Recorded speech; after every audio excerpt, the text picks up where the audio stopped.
भुवन में सार वीतराग विज्ञानता शिवस्वरूप शिवकार नमः त्रियोग समारिके. पाहिजे का? पाचवी डाल आहे. मुनि सकल व्रती बड़ भागी भव भोगन ते वैरागी वैराग्य उपावन माई चिंते अनुप्रेक्षा बाई इन चिंतत सम सुख जागे जिमि ज्वलन पवन के लागे जब ही जिया आत्म जाने तब ही जिय शिव सुख ठाने. जो वन गृह गोधन नारी हय गय जन आज्ञाकारी इंद्रिय भोग चिन थाई सुरधनु चपला चपलाई सुर असुर खगाधिप जेते मृग जो हरि काल दलेते मणिमंत्र तंत्र बहु होई मरते न बचावे कोई जहु गति दुख जीव भरे है परिवर्तन पंच करे है सब विधि संसार सारा या में सुख नाही लगारा शुभ शुभ कर्म फल जेते भोगे जिय एक ही तेते सुतदारा होयन सीरी सब स्वार्थ के है भीरी जल पय जो जियतन मेला पे भिन्न भिन्न नहीं भेला तो प्रगट जुदे धन धामा क्यों वे एक मिली सुतरामा. बस काय चाललं इथपर्यंत. 12 भावनांमध्ये अन्यत्व भावना सांगितली. याच्यामध्ये एकत्व भावनेत काय सांगितलं होतं? मी एक आहे. अन्यत्व भावनेत सांगतायत परापासून भिन्न आहे, पर कोणीही माझं नाही, परद्रव्य अन्य आहे, भिन्न आहे. म्हणजे एकत्व भावनेमध्ये अस्थिरूपाने चिंतन सांगितलं आणि अन्यत्व भावनेमध्ये नास्ती रूपाने की अन्य आहे, परापासून मी अन्य आहे, माझ्यापासून परद्रव्य अन्य आहे. काय त्याचा अर्थ सांगताय का? सांगा कोण? जलपय जो जियत न मेला. जलपय म्हणजे दूध, जल आणि पय म्हणजे दूध. ज्याप्रमाणे ते मिसळलेलं असताना ते जसं मिसळलेलं असलं तरी सुद्धा भिन्न भिन्न शब्द आहेत ना तिथे सगळे. पय म्हणजे पय म्हणजे पय म्हणजे पय म्हणजे पय नव्हे, पय नाही बाबा. किती वेळा आला पय शब्द आपल्याला. प वर 2 मात्रे. पै. पै म्हणजे नाही. काय छडाला 5वी ढाल चालली आहे. किती 4ही ढालीमध्ये शब्द आलाय आणि मी विचारला किती वेळा तर तुम्हाला. तुम्ही एकदा पण सांगितलं नाही ती गोष्ट वेगळी. पै म्हणजे परंतु. काय सांगितलं? जल पय जो जियतन मेला. ज्याप्रमाणे जल आणि पय म्हणजे दूध दोन्ही मिसळलेलं असताना, जसं जीव आणि तन म्हणजे शरीर मिसळलेलं असताना दिसतंय. पय म्हणजे परंतु ते भिन्न भिन्नच आहेत. नाही भेला, मिसळलेले नाही आहेत, भेळ झालेली नाही आहे त्यांची. म्हणजे जीव आणि शरीर भिन्न आहेत, जसं की दूध आणि पाणी भिन्न आहेत. तुम्हाला दिसते का दुधात पाणी घातल्यावर? मग एक आहे का 2 आहे? कसं काय? दाखवा बघू, मी समोर आणून देते तुम्हाला. दुधात पाणी आहे की नाही सांगायचं. आमच्याकडं कोरं दूध असतंय. तर कसं समजणार? सिंपल आहे, हंसाला घेऊन यायचं, ते दूधच ठेवत नाही, तुम्हाला पाणीच ठेवते नुसतं मागं. मग ते जर पिलं ना तर त्या चोचीमध्ये एक विशिष्ट केमिकल असते की जे दुधाला आणि पाण्याला वेगळं करून दूधच पिते फक्त. तुम्हाला दूध पाहिजे असेल ना, दूध मिळणार नाही, पाणीच राहणार मागं.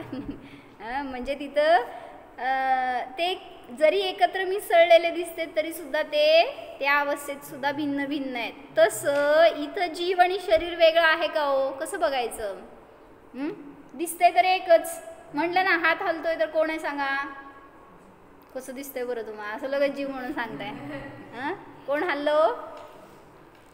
मग इथं बघताना आपण सगळे एकत्रच बघतोय ना, जीव आणि शरीराला एक मेघ बघतोय. मग तिथं सांगतायत की ते एक रूप नाहीत, भिन्न भिन्न, ते दोन्ही भिन्न भिन्न आहेत. तो प्रगट जुदेज धन धामा क्यों भैक मिली सुतरामा. म्हणजे सांग अर्थ सांग. तो प्रगट जुदे धन धामा. तर मग प्रगट भिन्न असलेले, हे भिन्न नाही आहे, दिसत नाही आहे तुम्हाला, जीव आणि शरीर वेगळं वेगळं आहे. तर मग जे प्रगट भिन्न दिसणारे धन धामा म्हणजे काय आता? धामा म्हणजे काय? प्रियजन का? बर, किंवा बायको वगैरे असेल बरं का, मला नाही धामाचा अर्थ बघायला पाहिजे. तर जर ते प्रगट भिन्न आहे तर त्यांना तुम्ही माझं कसं म्हणता? तो प्रगट जुदे धन धामा क्यों वैक मिली सुतरामा. जर ते प्रगट भिन्न आहे तर ते मिळून मिसळून एक होणार आहेत का? सुत म्हणजे मुलगा, रामा म्हणजे स्त्री वगैरे.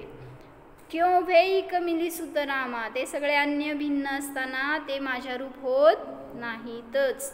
म्हणून मागच्या वेळेस आपण त्या भावनेमध्ये बघितलं होतं ना, 12 भावनेमध्ये काय होतं? हे भिन्न परिजन भिन्न पुरजन भिन्न ही धन धाम है भिन्न भगिनी भिन्न जननी भिन्न ही प्रियवाम है. सगळे भिन्न आहेत तर ते मिसळून एक थोडी होणार आहे. तसं तर होत नाही. म्हणून अन्यत्व भावनेचं चिंतन आपल्याला स्वतःपर्यंत जाण्यासाठी म्हणून उपयोगी पडतं.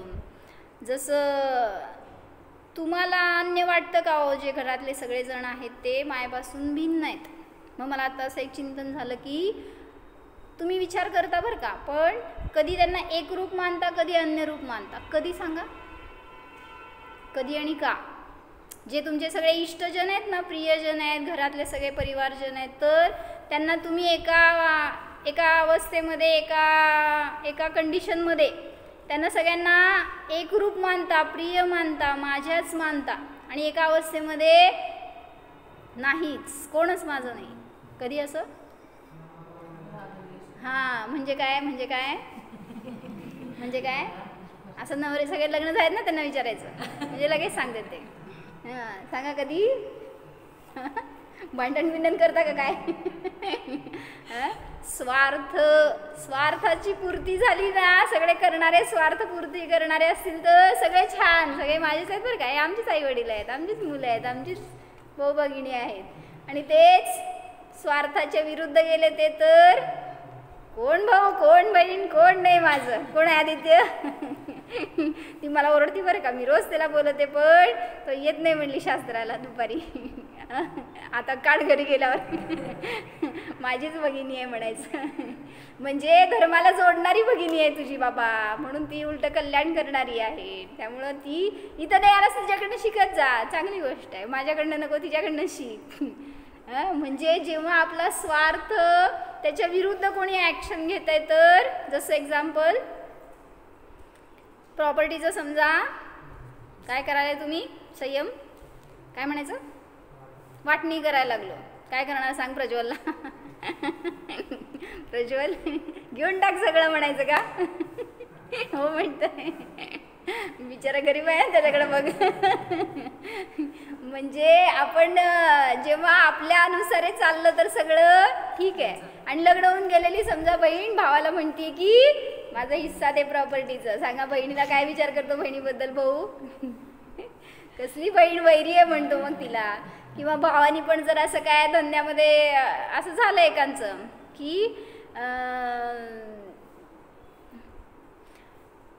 एक मुलगा कोरोनामध्ये गेला, तर त्याचं वय जवळपास असंच 35-36 म्हणजे यंगस्टर्स होता असं, ते अजून लाईफ सुरू झालेली, मुलगा लहान होता, पण त्या वयात गेला म्हटल्यावर वडिलांना सगळं लोड आलं आणि एकत्र बिझनेस होता वडील आणि वडिलांचे भाऊ, आणि मग ते आता काय झालं सगळं ते वडील बघतायत आणि भाऊ आणि त्यांचा मुलगा बघतोय. आता काय व्हायला लागलं, क्लॅशेस व्हायला लागले, असं वाटायला की त्यांनी आपल्याला धोका देतात, आपल्या परस्पर काहीतरी काम करतात, पैसा मिळवतात आणि आपल्याला त्यातलं काय देत नाहीत, असं म्हणलं की झालं डिवायडेशन. पण त्याच्या आधीपर्यंत इतकं चांगलं रिलेशन त्यांचं की असं ते सगळ्यांना उलटा आम्ही नाव काढायचो त्यांचं की असे भाऊ, असं त्यांच्यामध्ये स्नेह, असं त्यांचं व्यवहार एकमेकांशी, सगळीकडं जाणं येणं, धर्म करणं, सगळ्यामध्ये एकत्र. पण ही परिस्थिती अशी झाली तर आता दोघं जण असं अनेकांच्या घरात बघता तुम्ही, पण काय 4 समजा काय म्हणायचं जावा जावा आणि भावाने 4 भाऊ आणि त्यांच्या बायका असतील, एकत्र राहणारे, सांगा कसं राहणार. आणि असं बघितलं बरं का, त्यांच्यामध्ये जर वैमनस्य झालं ना, त्या बायकांच्या निमित्तातच होत असते प्रज्वल, तुला सांगते मी, जाऊ दे तू म्हणाला नाही सांगत. तर ते जर वैर झालं ना तर घरातल्या घरात एकमेकांना बघायची तयारी नाही त्यांची. असं वाटलं ते कोण मेलं तर बिचारे बाहेरचे येऊन बघतील, पण घरातले बघणार नाहीत. म्हणजे इतकी परिस्थिती खराब आहे की त्यांना जर आपण वैरी मानलं तर त्यांच्या काय सुखदुःख बघणार नाही, त्यांचं गरज बघणार नाही. काय तुम्ही बाहेरच्या शेजाऱ्यांचं जाऊन सगळं बघाल, पण घरातल्यांचं बघायची आपली तयारी नसते. म्हणून म्हटलं की असं अन्यत्व कधी भासित होतं आपल्याला, जेव्हा ते वैरी वाटतात, जेव्हा त्यांच्याबद्दल काय आपला स्वार्थ नाही राहत. आई वडील सुद्धा कधीपर्यंत आपले संयम, काय सिद्धी, आई वडील माझे कधीपर्यंत, लग्न ठरेपर्यंत. लग्न झाल्यावर असं एक उदाहरण सांगितलं बरं का एका पंडितांनी की लग्न झालं त्या मुलीचं आणि ती सासरी गेली, तर एका दिवाळीला काय झालं, वडिलांना तोटा झाला 1 लाख रुपयाचा आणि त्यांच्या नवऱ्याला 1 लाख रुपयाचा फायदा झाला होता. सांग त्या मुलीची कंडिशन, आनंद करणार आहे का दुःख करणार. म्यूट.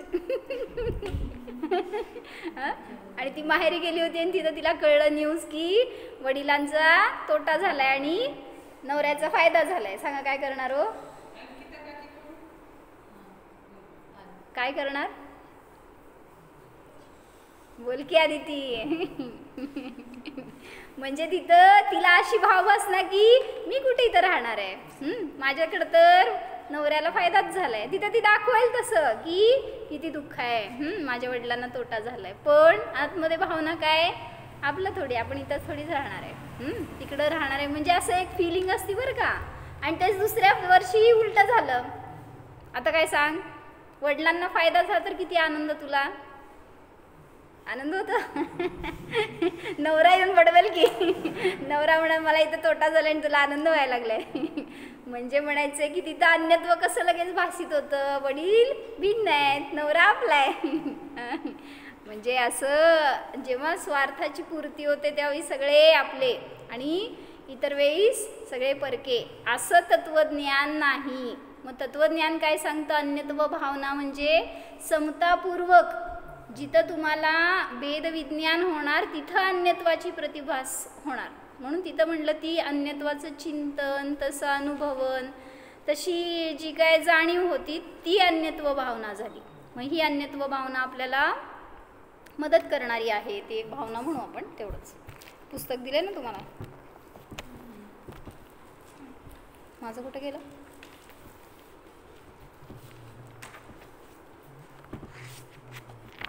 माझं आहे की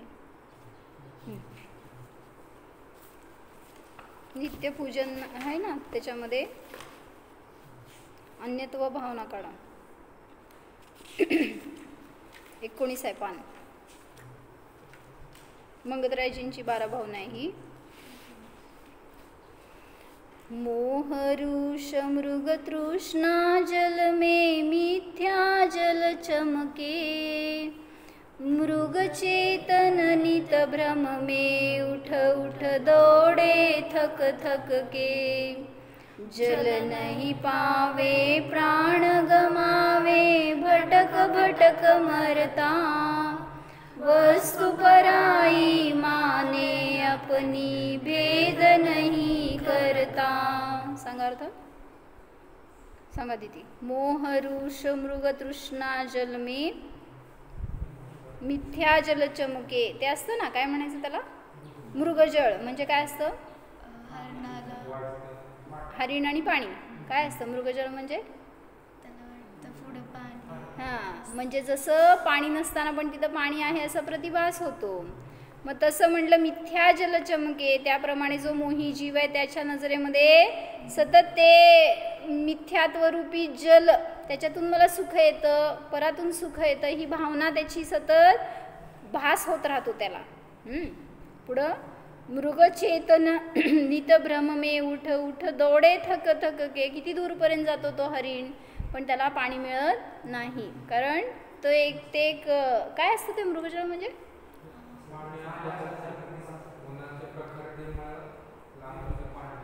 हां, म्हणजे ते एक आपलं काय म्हणायचं, हां हां, म्हणजे आपली आपली केलेली कल्पना आहे ती एक. त्यामुळे तिथं पाणी असं काय पदार्थ नसतो.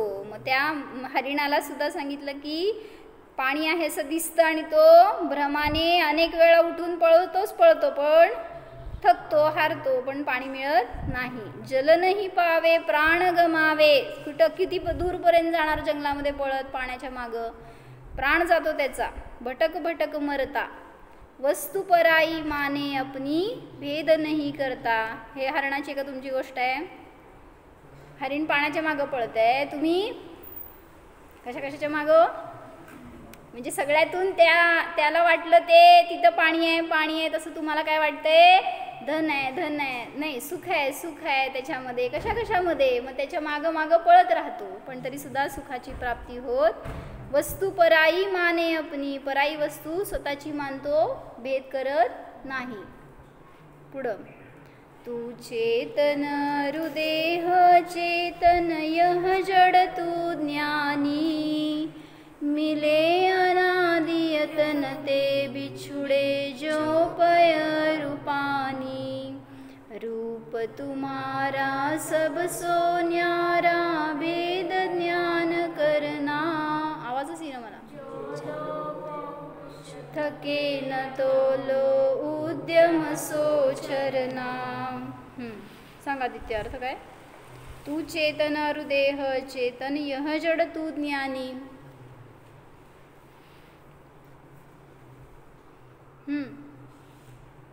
समजायचं काय की शब्द सांगा कोण सांगताय.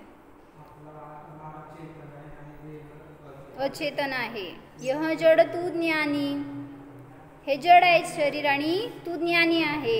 मिले अनादि यतन ते बिछुडे जो पय रूपानी. काय झालं त्यांचं, अनादीपासून मिसळलेले आहेत आणि यतन ते बिछुडे म्हणजे त्यांचं यत्न करावं लागेल तुम्हाला ते वेगळं होण्यासाठी. म्हणजे जसं सिद्ध अवस्था प्रगट झाली त्यावेळेस तिथं सर्वथा शरीर आणि जीवाचा भेद झाला. मग ते प्रयत्नांच्या पूर्वक त्यांना ती प्राप्ती झाली. ज्याप्रमाणे पय अरूपानी म्हणजे जसं दूध आणि पाणी मिसळलेलं आहे तसं जीव आणि शरीर अनादीपासून मिसळलेलं आहे. रूप तुम्हारा सबसो न्यारा भेद ज्ञान करना. तुझं रूप जीवा कसा आहे, सगळ्यापासून भिन्न आहे आणि ते सुंदर आहे. जीवाचं रूप आहे ते इतर सगळ्या द्रव्यांमध्ये जीव सुंदर आहे. हो म्हणा. कोण बघितलंय.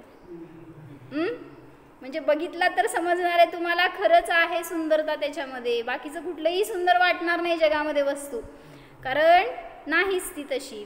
रूप तुम्हारा सबसो न्यारा भेद ज्ञान करना. मग एकदा आम्हाला काय सांगितलं होतं की तुमचा आत्मा तुमच्यावर इतका काय म्हणायचं, इतकं फिदा आहे म्हणतात ना आपण, काय म्हणायचं, इतकं खुश आहे म्हणा, इतकं त्याची करुणा आहे ना तुमच्यावर, तुम्ही कधी पण बघा तो सुख देणार आहे आत्मा. असं नाही आहे की अनादीपासून तू माझ्याकडे बघितलं नाही आहे, जा मी तुझ्याकडे काय तुला लक्ष देणार नाही, तुला सुख देणार नाही, असं नाही. अनादीपासून तुम्ही दुर्लक्षित केलं तरी सुद्धा या क्षणात जरी आत्म्याचा अनुभव केला तर सुखच देणार. इतकं, कारण त्यामध्ये तेच भरलेलं आहे, दुसरं काय नाही आहे. तो आत्मा नित्य ज्याला कोणाला अनुभवात येणार तो सुखाचाच अनुभव देणार.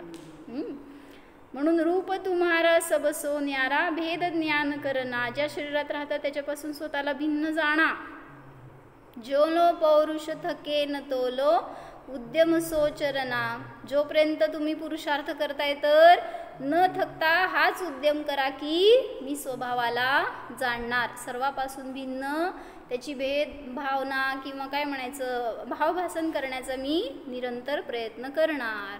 जर हे नाही करणार तर याच्यामध्ये सुख नाही दिसणार, तर बाहेरच्या सगळ्या गोष्टींमधून सुख काढायला जाता.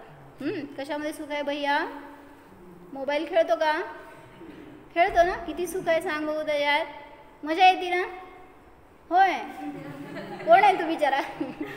प्रामाणिक आहे, बच्चे बिचारे सच्चे असतील बरं का. खरं खरं सांगणार, तुम्हाला विचारले असं विचार, प्रज्वल सुख आहे की नाही मोबाईलमध्ये, नाही म्हणणार बरं का, पण वापरणार तेच. म्हणून छोटे असतील ना ते प्रामाणिक असतील. काय नाव तुझं? होय, कुठं असतं?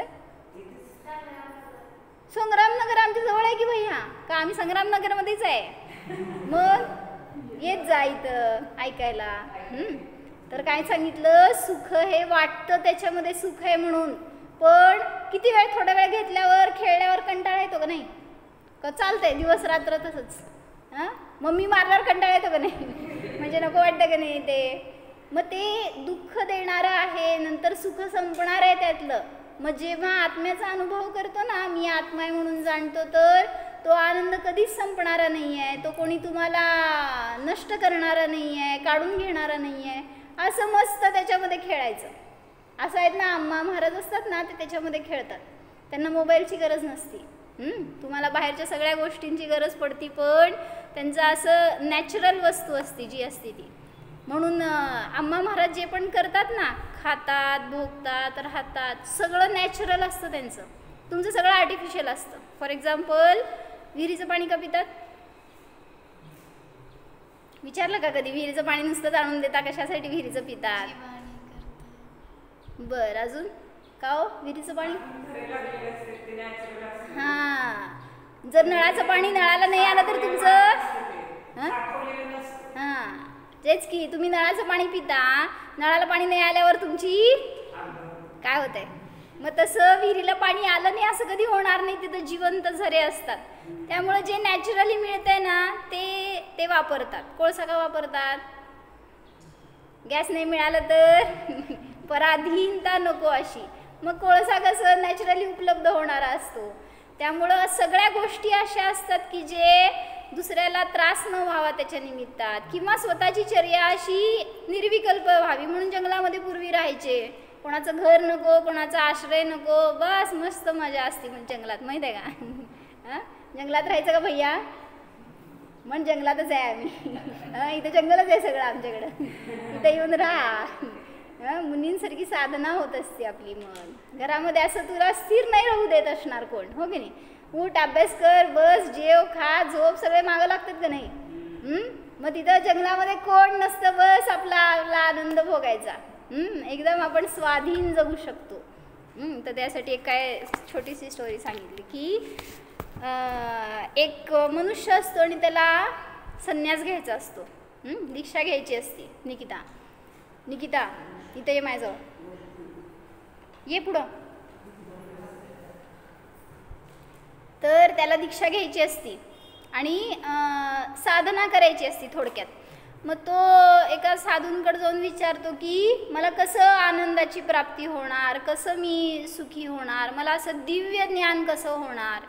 मग त्यावेळी साधूंनी सांगितलं त्यासाठी थोडीशी तपस्या करावी लागणार, असं तुला सगळे भोगत आनंद ज्ञान होत नसतं.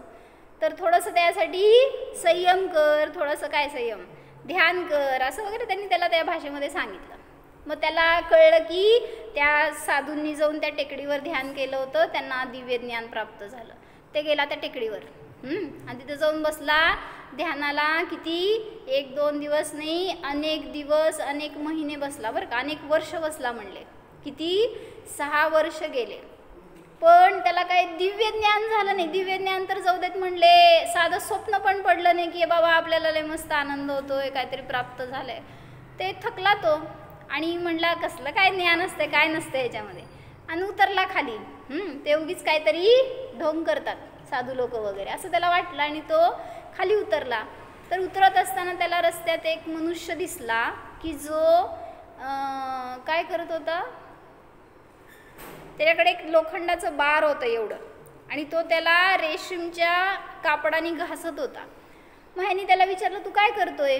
मग तो म्हटला मला सुई पाहिजे, म्हणून मी या असं बार असतो दिसला का लोखंडाचा, तर त्या बारला तो घासून सुई तयार करणार होता. मग म्हणला अरे तुला किती वर्ष जातील, जाऊ देत वर्ष गेले तरी सुद्धा मिळणारच नाही ती सुई तशी. कधी सिल्की वस्त्र म्हणजे किती त्याच्यानी प्रेशर पडणार आहे आणि ते घासलं जाणार आहे. म्हणला अरे 10 वर्ष नाही 100 वर्ष तू रगडलास तरी सुद्धा सुई मिळणार नाही तुला, मग तू हे व्यर्थ काम करतोयस. म्हटलं त्याच्यापेक्षा जाऊन मार्केटमध्ये एक आण ना सुई, काय एवढी फरक पडाले तुला. पण आता त्याचं ते कार्य बघितल्यावर त्याला रिअलाईज झालं काय, म्हटला हा तर व्यर्थ काम करतोय, पण मी तर जे करत होतो ते सार्थक होतं. मला त्याच्यातून कधीतरी काहीतरी प्राप्त तर होईल, पण ह्याला तर त्याची प्राप्ती पण व्हायची नाही आहे. परत गेला वर, परत ध्यानाला बसला आणि असं त्याची साधना तिथं वर चालू झाली. तर परत 3 वर्ष गेली म्हणते, पण त्याला काय परत तिथं अनुभूती झालीच नाही, त्याला ते ज्ञान प्राप्त झालं नाही. परत म्हणला नसते असलं काय, परत उतरला खाली. उतरत असताना दुसरं दृश्य दिसलं. काय दिसलं की एक मनुष्य, ते पहाड होतं आणि त्या पहाडाला दुसऱ्या दगडांनी घासतोय आणि काय प्रेशर देऊन ढकलायचा वगैरे प्रयत्न करतोय. मग यांनी विचारलं काय झालं, काय करतोय तू? मग त्यांनी काय सांगितलं, म्हटलं माझ्या घरावर ऊन येत नाही या पहाडामुळं, म्हणून मी काय करतोय त्या पहाडाला थोडंसं झिजवतोय किंवा घास काय ढकलतोय, थोडंसं त्याचं एवढं पुढं गेलं तर मला ऊन येईल ना घरावर माझ्या, म्हणून. आता काय करायचं सांगा. तो म्हणाला की अरे तू किती प्रयत्न केला तरी ते पहाड आहे आणि एवढ्या छोट्या दगडांनी थोडी त्याचं काय होणार आहे वाईट, म्हणजे तू करतोयस ते काय इन वेन, त्याचं काय फळ मिळणार नाही तुला, असं म्हणला. त्याला समजवलं आणि परत याला रिअलाईज झालं की तो करतोय ते काम वेस्ट करतोय आणि मी तर बेस्ट करतोय. परत गेला वर. असं वर खाली करायचं असतं म्हणजे आत बाहेर करायचं असतं, वर कुठं जायचं नसतं आपल्याला. परत गेला आणि परत 3 वर्ष बसला बरं का. एवढे दिवस जात असतात का, म्हणजे किती झाले सांग टोटल, 12 वर्षाचं तप झालं. तरी सुद्धा त्याला काय असा आनंदाचा अनुभवच होईना. आता म्हणला बास ह्याच्या पुढं काय वर यायचं नाही, खाली उतरला. उतरत असताना आज कोण भेटलं, एक कुत्रा भेटला आणि त्याच्या अंगामध्ये किडे पडले होते. त्याला इतकं वेदना होत होत्या, काय ते असं रोग झाला असेल, त्याचं सगळं स्किन उघडलेली, त्यात जीव झालेले आणि ते फार तडफडत होता. आणि मग ते बघितल्यावर ह्याला अंतरंगातून एक करुणा उत्पन्न झाली की ह्याला किती त्रास होतोय. त्यांनी त्याच्याजवळ काय नव्हतं, जे काय वस्त्र होतं ना त्याचा तुकडा फाडला, त्याचं सगळं अंग स्वच्छ केलं आणि त्याला काय असेल ते मिळवून दिलं खायला प्यायला, आणि ते त्याच्यामध्ये तो आनंदी झालेला बघितला ना, तर त्यावेळीस याला काय भावभासना झाली की म्हणला त्याचं रोगी शरीर त्याच्या जीवापासून भिन्न आहे. आत्तासुद्धा रोग शरीरात आहे त्याच्या, पण तो सुखी का? कोणीतरी बघितलं, खाऊ घातलं, एवढ्या भावनेनी किंवा थोडंफार दुःख दूर करण्याचा प्रयत्न केलं, एवढ्या भावनेनी तो आनंदी झालाय. तर त्याच्या शरीराकडं बघून याला भावभासना झाली की जसं त्याचं शरीर आणि जीव भिन्न आहे तसं इथं माझं शरीर आणि जीव भिन्न आहे. आता कुठं गेला हो तो, म्हटला आता वर जायची गरजच नाही, काय इथंच अनुभूती झाली. म्हणजे मग तेव्हा गेला गुरूंकडं आणि त्यांनी गुरूंना विचारलं आणि सांगितलं की मला इतका वेळ गेला, का गेला? मग त्यावेळेस गुरूंनी सांगितलं तू बाहेरच बघत बसला होता, जे पर आहे त्याच्यामध्ये अडकूनच तू आनंद शोधण्याचा प्रयत्न करत होतास. जेव्हा तू स्वतःकडं ते दृष्टी आणलीस, तसं तू अनुभव केलास, त्यावेळेस तुला आनंदाची प्राप्ती झाली. म्हणून हेच मी सांगत होतो, आनंद तुझ्यामध्ये आहे, परद्रव्यामध्ये नाही. अशी अन्यत्वाची, परापासून मी भिन्न आहे, अन्य आहे, ह्याची भाववासना जर झाली तर आपल्याला सुद्धा अन्यत्व भावना समजून उपयोग होणार. हो, जाणा.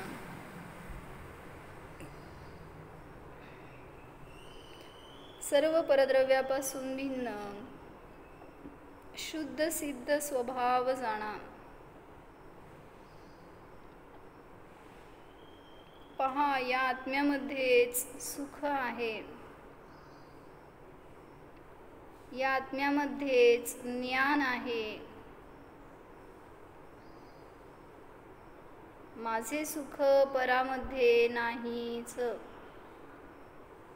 परामधून मला ज्ञान नाहीच.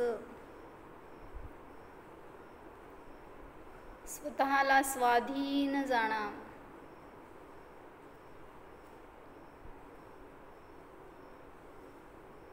एकत्व विभक्त स्वरूपोऽहम्, अशरीरी स्वरूपोऽहम्. ओम